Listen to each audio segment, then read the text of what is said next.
일단 건강한 노년은 건강한 삶에서 시작한다고 생각해요. 젊을 때는 그냥 좀 덜 건강해도 회복력이 빠르기 때문에 그다지 건강 문제가 안 되는데, 노년의 건강은 정말 중요한 게 우리 가족, 사랑하는 나의 가족의 삶의 질까지 전반적으로 삶을 다 망가뜨리는 수가 있거든요. 내가 먹고 죽는다 이런 생각을 하시면 안 되고, 지금이라도 내 사랑하는 가족들한테 고통을 안 주시려면은 건강한 노년을 준비하셔야 돼요. 그러려면은 기본이 출발이 표준 체중부터 시작하는 거, 꼭 살을 빼셔야 돼요. 커피 대신에 저는 1:1 음양수라고 배웠거든요. 찬물과 더운 물, 우리 체온과 같은 물을 이렇게 물 갖고 다니면서 이렇게 수시로 보충해 주시고, 이게 물 비린내 나서 못 드시는 분들도 있더라고요. 그러면 여기다가 레몬 한 방울 타서 드시기도 하고.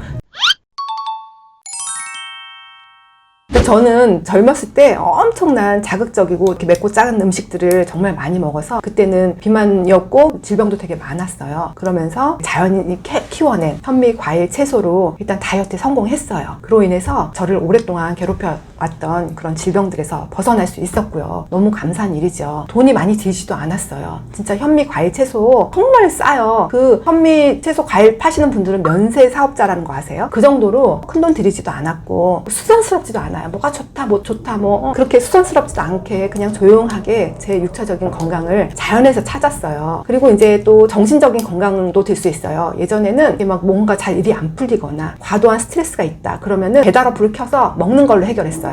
그러니까 배부르고 막 그 나쁜 거 많이 먹으니까 살도 찌고 더 악순환이 되는 거예요. 살찌니까 정신도 나약해지고 몸이 병드니까. 그러면서 또 이제 그렇게 과식이나 폭식을 하면서 계속 악순환이 되었는데, 이제 제가 육체적인 건강을 자연에서 얻었잖아요. 그래서 간단하게 생각하자. 공짜는 되게 가치를 폄하하는 경향이 있어요. 근데 일단은 제가 그게 스트레스를 받을 때는 운동화를 신고 집 앞에 호수공원이 있는데 거기를 신고 나가요. 아니면 동네 뒷산을 오른다던가. 그러면은 이제 사계절의 변화를 느끼면서 이렇게 산책을 하다 보면은 어느 순간에 스트레스도 없어지고 마음이 편안한 상태가 되더라고요. 이렇듯 우리 인간은 자연에서 와서 자연으로 돌아간다는 말이 있잖아요. 그 말을 저는 적극적으로 동감을 하는데, 아침에 떠오르는 찬란한 태양 얼마나 감사해요. 태양 없으면 저희 살 수가 없잖아요. 그리고 이제 그 싱그러운 공기, 깨끗한 물, 이런 것들. 일단은 도시에 있는 것보다 자연 속에 들어가면은 엄청난 평안을 느끼더라고요. 정신적으로. 그래서 좀 시간이 있을 때는 전국 명산을 다니거나 아니면 올레길을 걷는다던가, 좀 더 한 2년 전에 다녀왔던 스페인 산티아고 순례길,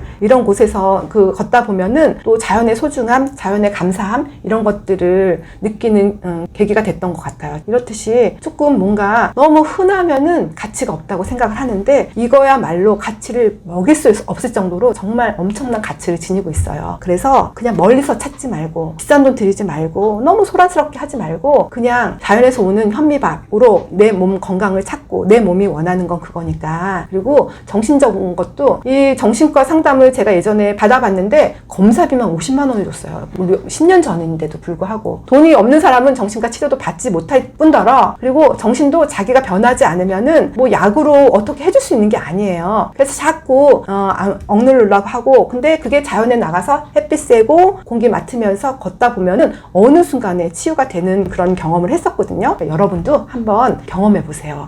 너무 스트레스 받을 때는 일단 운동하시고 나가세요. 나가면 일단 기본 성공이거든요. 그래서 저는 자연 치유를 자연이 키워낸 현미, 야채, 채소, 과일로 일단 육체적 건강을 이뤘고요. 그리고 햇빛 받으면서 신선한 공기 쐬면서 정신 조금 자연 속으로 들어가면은 스트레스도 없어지고 안정되는 그런 치유의 힘을 느꼈어요. 일단 건강한 노년은 건강한 삶에서 시작한다고 생각해요. 젊을 때는 그냥 좀 덜 건강해도 회복력이 빠르기 때문에 그다지 건강 문제가 안 되는데, 노년의 건강은 정말 중요한 게 우리 가족, 사랑하는 나의 가족의 삶의 질까지 전반적으로 삶을 다 망가뜨리는 수가 있거든요. 그래서 저는 이제 젊을 때는 아이들 케어하고 남편 뒷바라지하고 밀린 집안일까지 정말 전쟁터처럼 정신이 하나도 없이 제 몸을 챙길 여유가 없었어요. 그러면서 아이들이 하나둘씩 성장해서 독립해서 나가고 이제 남편과 저와 둘만의 시간이 남았어요. 예전에 젊었을 때 돈과 시간이 없어서 하지 못했던 일들을 지금은 이제 할 수 있는 여유가 생겼어요. 그런데 두 부부 중에 한 사람이 아파버리면 나머지 배우자 한 사람이 그 온전히 돌봄을 책임져야 해요. 저희 60대 사모님 얘기를 좀 해드릴게요.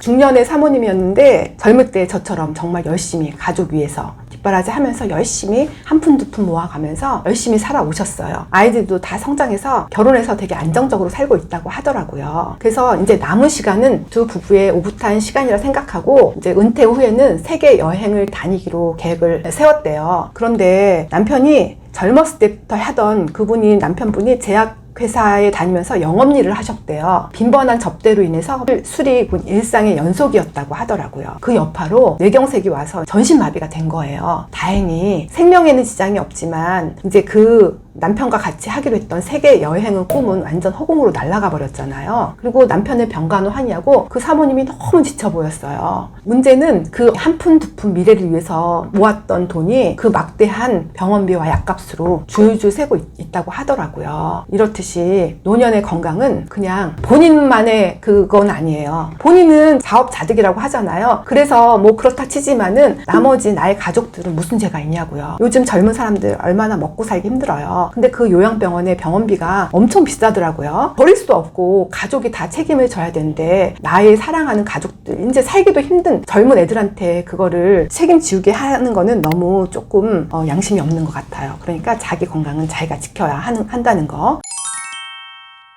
저희 아빠 얘기를 좀 해드릴게요. 저희 아빠는 제가 고등학교 3학년 때 돌아가셨는데 당뇨가 되게 심하셨어요. 당뇨가 심한데 술과 기름진 음식 그리고 그 담배 같은 거를 뭐 자제를 안 하더라고요. 자제해야 된다고도 알지 못했을 거예요. 그 당시는 그런 것들이 없었으니까. 그래서 제가 한 10년 전에 당뇨가 정말 무서운 게 사람을 서서히 죽여가요. 10년 동안에 당뇨는 혈당이 높아서 생기는 거잖아요. 혈당이 높다는 것은 혈액 속에 포도당이 되게 많다는 거거든요. 포도당이 많다는 거는 피가 끈적끈적하다는 거예요. 우리 그냥 맹물과 꿀을 생각해 보세요. 꿀처럼 찐득찐득하니까 이 말초까지, 발에 있는 말초까지 이 산소와 영양분이 못 가요. 그래서 조그만 상처가 나더라도 썩어버려요. 발을 절단했어요. 그리고 이제 그 눈에는 시신경이 엄청 모세혈관으로 이루어져 있거든요. 거기도 이제 찐득찐득한 피가 못 가는 거예요. 그러면서 이제 망막 변성이 와서 눈도 멀어요. 또 그 다음에 더 무서운 거는 신장에는 사구체라는 게 있어요. 그게 이제 모세혈관으로 이루어졌는데 얘가 또 피가 못 가니까 노폐물이 잘 걸러지 못해요. 그래서 이제 투석을 하시면서 그게 한 3, 4년 하시면서 돌아가셨는데 요새 투석병원, 전문병원이 너무 많더라고요. 저는 아빠가 그래서 그런지 그런 것들만 보이더라고요. 근데 투석 환자들 정말 무서운 게 하도 혈관에 이 바늘을 많이 꽂으니까 이 혈관이 기형이 돼요. 막 그 뱀이 겨가는 것처럼 혈관 기형이 생기더라고요. 그러면서 문제는 아빠가 돌아가시고 나서 그 병원비 폭탄이 다 우리 가족한테 떨어진 거예요.